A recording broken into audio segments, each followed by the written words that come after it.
Diet and exercise, drugs and medical care. These are what we usually associate with health. But what we don't think about are structures.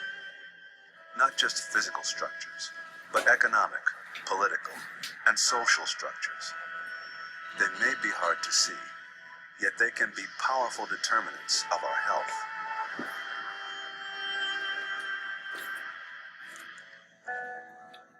We've been doing a series of photos from the book. I never get tired of taking pictures of the desert.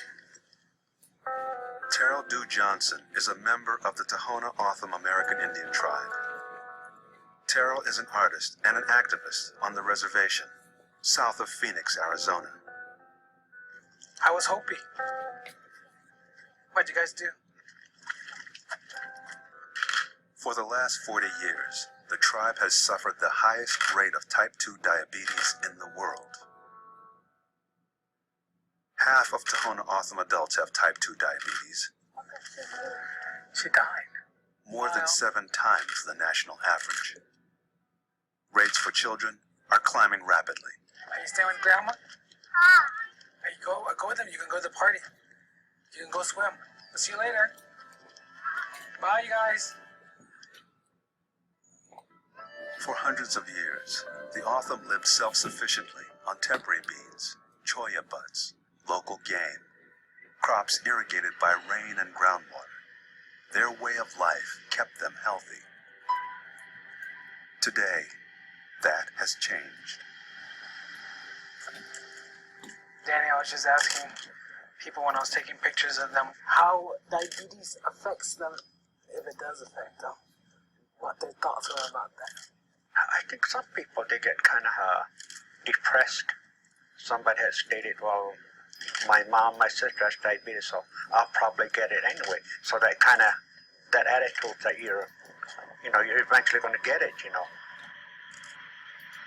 A lot of people in my family and around me had diabetes, and somehow I always thought, well, okay, that's just part of growing up. But they never said they had diabetes. They've always said, I just have bad sugar. I've actually had family members die on the operating table during the process of an amputation. He lost his leg. Oh, he did? A couple of weeks ago, yeah. Oh, He no. was at the elders conference and was in a wheelchair. A lot of people still don't know.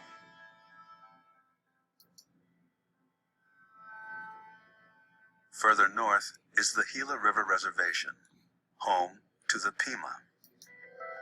We're the same O'odham tribe, it's just that they're desert people, which is Tohono. And we're Akimar O'odham, which we live by the river. See where those little mountains are at? The river is just on the south, probably at the base of that mountain there. And Henrietta Lopez works with the Pima Maricopa Irrigation Project. at that point there, they diverted out of the river and into a canal like this, okay? This is what we call the Pima Canal, connecting to the river. Her Pima ancestors were master water engineers. Over the centuries, they transformed the desert into farmland in the Gila River Basin. Living along the river meant our life. It was a part of us. Having the river flowing through our community meant having natural vegetation growing along the river, the willow, the mesquite, the cottonwood trees. I don't believe that really the non-Indian world understands how we're tied to the water, but water is our life. Those were healthier times for the Pima. But within 2 short generations, they, like the Tohono O'odham, began dying from type 2 diabetes. Most of our records are computerized. For years, the medical community believed Pima susceptibility to diabetes was an anomaly, that something in their biology was unique. These are files that have been collected from our longitudinal study. The National Institutes of Health collected hundreds of thousands of Pima blood samples, tissue biopsies, and medical histories. our collection of EKGs. These are Dr. Peter Bennett has devoted most of his professional life to studying diabetes among the Pima. The lipid panels on After 40 years, $200 million worth of research has increased our understanding of the biochemistry of diabetes. But neither the cause nor a cure has been discovered, and rates among the Pima continue to rise. Like many researchers, Bennett now turns his attention to genes for answers. the genetics of diabetes has turned out to be really quite complicated. It appears that there are not just one or even two genes involved in the predisposition. In fact, today we still don't know what combinations of gene abnormalities really lead to very high risks of the disease. But research has shown that whatever genes might increase the risk of diabetes are in fact found the world over, not just among the Pima. And whether they have the genes or not, some populations do have a higher incidence of disease. Really very dramatic figures. These are not our own data, but from a paper a couple of years ago. Pacific Islanders, African Americans, Aboriginal peoples in Australia all suffer from type 2 diabetes at rates double or triple the national averages. They have totally different histories. They're all different populations, and yet they all have the same manifestation. What's going on? What's the common denominator? And in every case, we're talking about people who have been dispossessed of their land and of their history. They haven't been able to recreate it. In all these far-flung parts of the world, this social circumstance of being ripped from roots ends up with the same manifestation of disease. This used to be where my sister and I and all the kids slept in, and the room next door it was a 2-bedroom place. You know. For the Tohono O'odham and many others across the globe, land, culture, and work vanished in the last century. No indoor plumbing. We used to take our showers, cook, and clean. And this was the only source of water. Today, half the Pima and the Tohono O'odham live below the poverty line.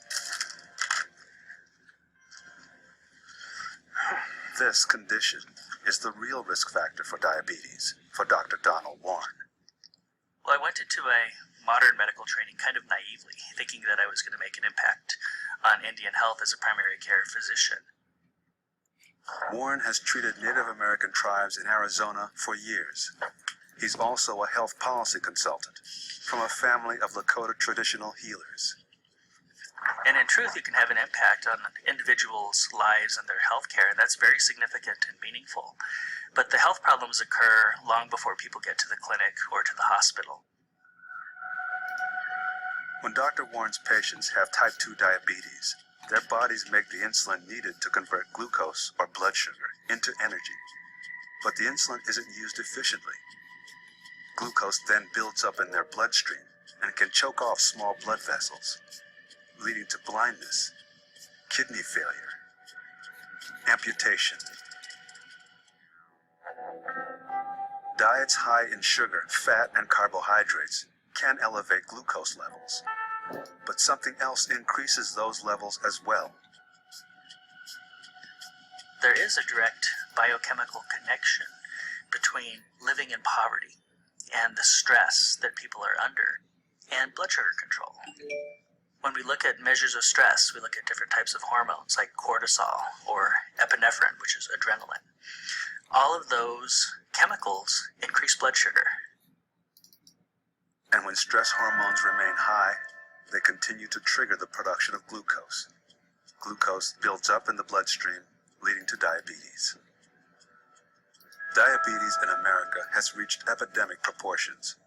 We spend over $132 billion a year to treat it. Obesity is a risk factor, and a third of us are obese.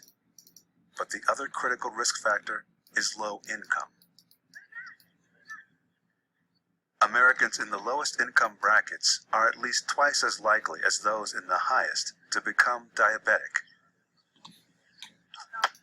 Dr. Warren might like to prescribe affluence, but instead he prescribes a change of diet, more exercise, and if this fails, medication and insulin injections. It's a picture of my sister. She has to take 2 shots, the syringes. She has to fill them up to the max, and she takes them on both sides of her belly. So the doctor said that her kidneys will go, but she told me that with a smile, I'm all right for now, she said, which really bummed me out. I was sad. I'm a diabetic. I found out in '96, and so they gave me some pills, and boom. I was stamped and approved and put on that list of diabetics in the Native community.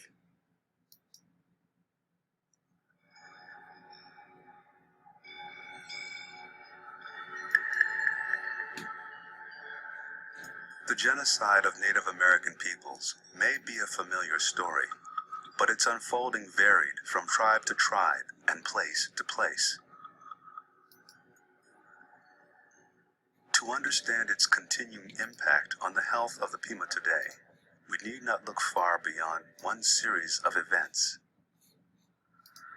There's a direct connection between the diversion of water in the upper Gila River and the health status and economic status of Pimas and Maricopas. In the 1890s, water simply stopped coming down the Gila River. Upstream, water from the Gila was diverted by dams and water projects, giving white settlers, farmers, ranchers, and mining interests the water they needed. And we were dependent upon that water to grow crops, to provide for ourselves. Not even the 1908 Supreme Court decision upholding water rights for all Native Americans could protect the Pima. The Coolidge Dam. In 1930, one of the largest in the world. Its promise to provide water for everyone, this time including the Pima. Former President Calvin Coolidge celebrated its opening with politicians and businessmen. They dined on china, crystal, and linen. The Pima ate bagged lunches on makeshift tables. Coolidge passed the peace pipe, but in the end, the Pima got little of the water. Again. We were practically without water for almost an entire century.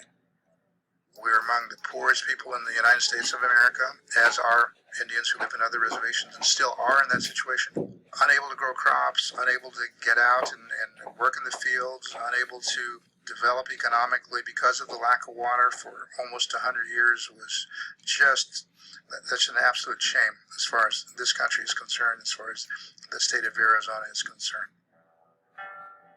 What is a metaphor for the rest of the country to try to think about in terms of damming the rivers?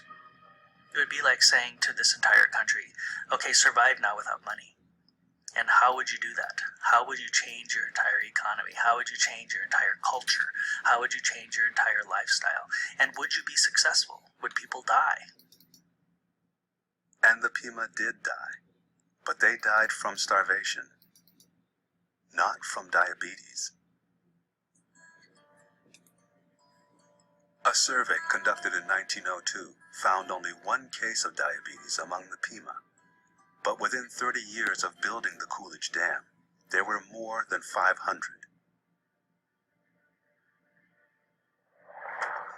If we had not dammed the rivers back in the 1920s and 1930s, we wouldn't be able to have this lifestyle that we enjoy in Arizona with swimming pools and golf courses and artificial lakes.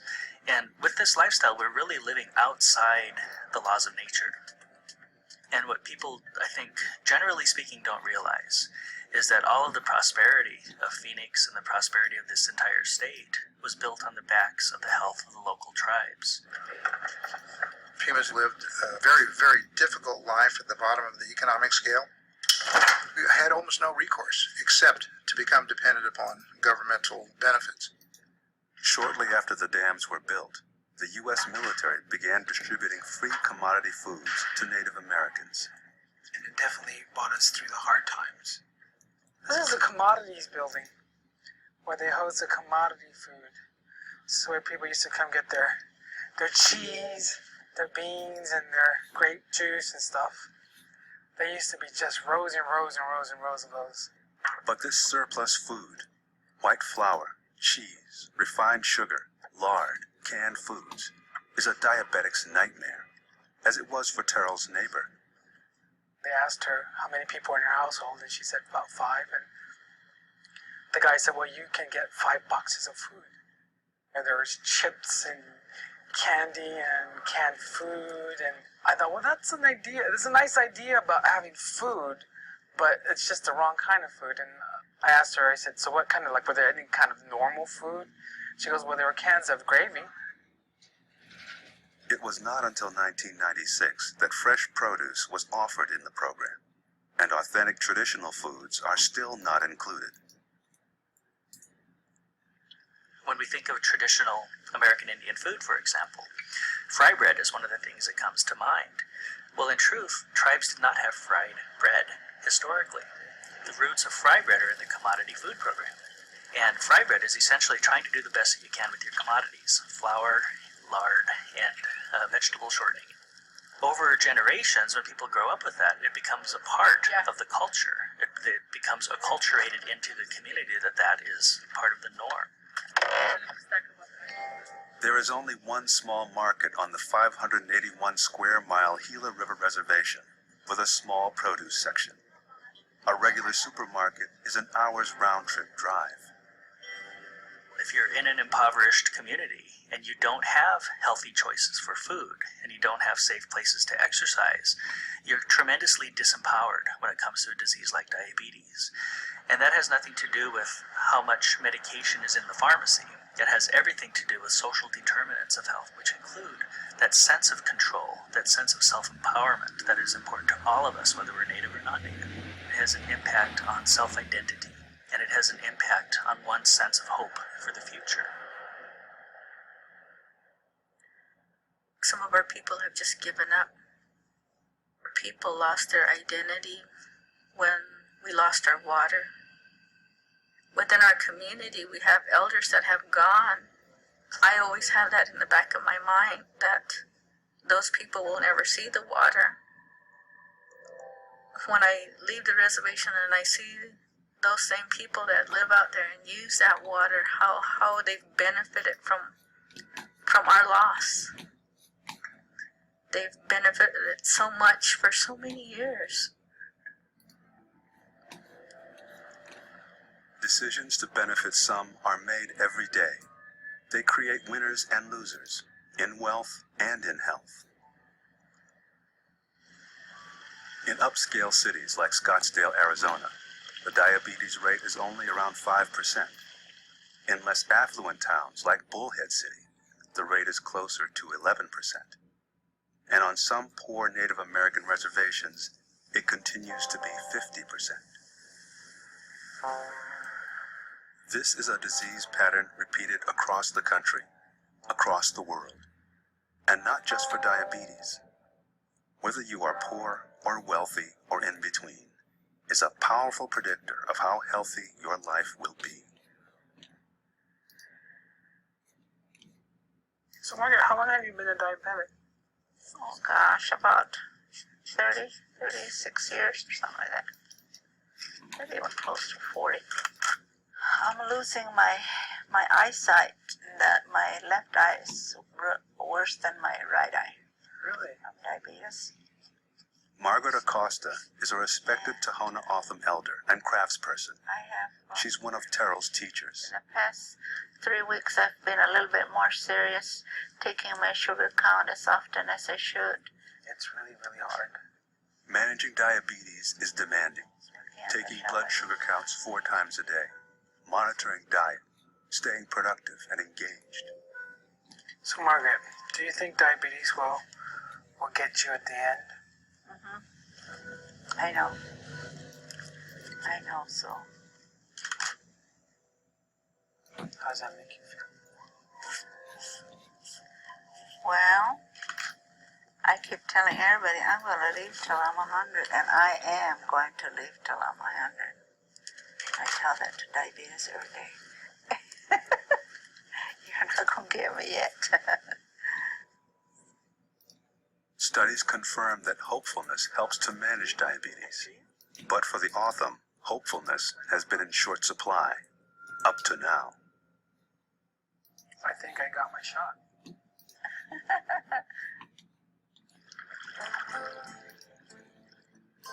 We have 100 years of neglect and poverty to make up for.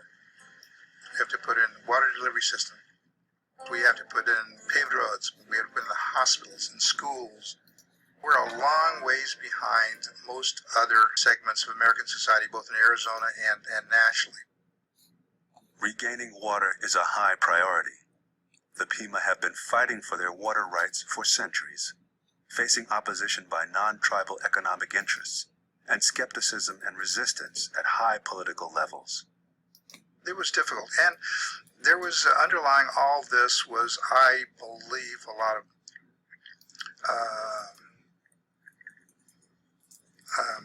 not racial hostility, but a lot of feelings about tribes that we didn't deserve the water. We didn't deserve to be in these negotiations. We didn't have a good, strong, valid claim for water. By the early 1980s, new players entered the fray. Citrus growers, energy producers from several states, resort developers, all joined the scramble for liquid gold. Rod Lewis spent several decades on the Pima legal team. We have sat down with each one of those parties, spent literally thousands of hours right here in this room working on deals to settle our differences between us. All of that effort led to the Arizona Water Rights Settlement Act of 2004. After 100 years, water is flowing down the Gila River again. The Water Rights Act provides the Pima the water and resources needed to rebuild their farms, but it also promises something more. It is not about economic gain. It is about rebuilding our community. It has never been about personal gain. It is about the return of our culture. I truly believe the warm, gentle winds of heaven are once again blowing.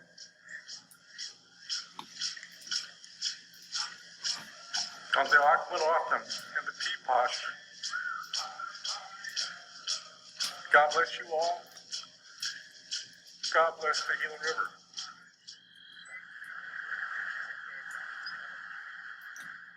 This is durum wheat. We contract durum wheat this year with Arizona Grain. Desert durum wheat is what we grow here. Basically, it's for the pasta manufacturers. A lot of it goes to Italy for the making of pasta. Most of the time we get a better contract for that than other varieties. The allotment that you're in is in section 12, okay? And this is Gilbert Road right The tribe and some individual members are now planning to expand their farming. It's been nearly 20 years since Tony Antone cultivated his own allotment. So does that kind of make it clearer? A lot. A lot better than Yeah, how, and I- you know, just trying to explain it on the phone. And, Yeah. That way I won't argue with you next time. In truth, we have more control over the problems like diabetes than we realize. We can't think of diabetes and colonization just simply from the role of the victim. The disease patterns like diabetes occur over many years, so we're not going to see a dramatic change overnight. But I think in the long run, as we see more success in economic and workforce development, we're going to see improvements in healthcare systems, education systems, and in social policy. We have to take more control over our own community.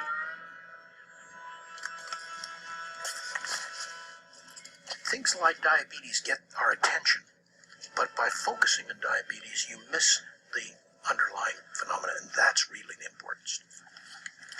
I feel like taking pictures of the graveyard. If we took everyone at risk of disease and cured them so that they were no longer at risk, it would do virtually nothing to solve our problem because new people would continue to enter the at-risk population at an unaffected rate forever. This is my aunt. She died of complications of diabetes. The issue is we're not paying enough attention to prevention. Overwhelmingly, funds are spent on fixing people who are already sick. We have to change that formula. And here's my grandpa. He died of diabetes. He was a medicine man. He was a cowboy. He was in the Navy. I don't want to die of this. I don't want to die either with one leg or two legs missing. I still see hope. I don't have to die of diabetes. I'll die of some natural cause or something.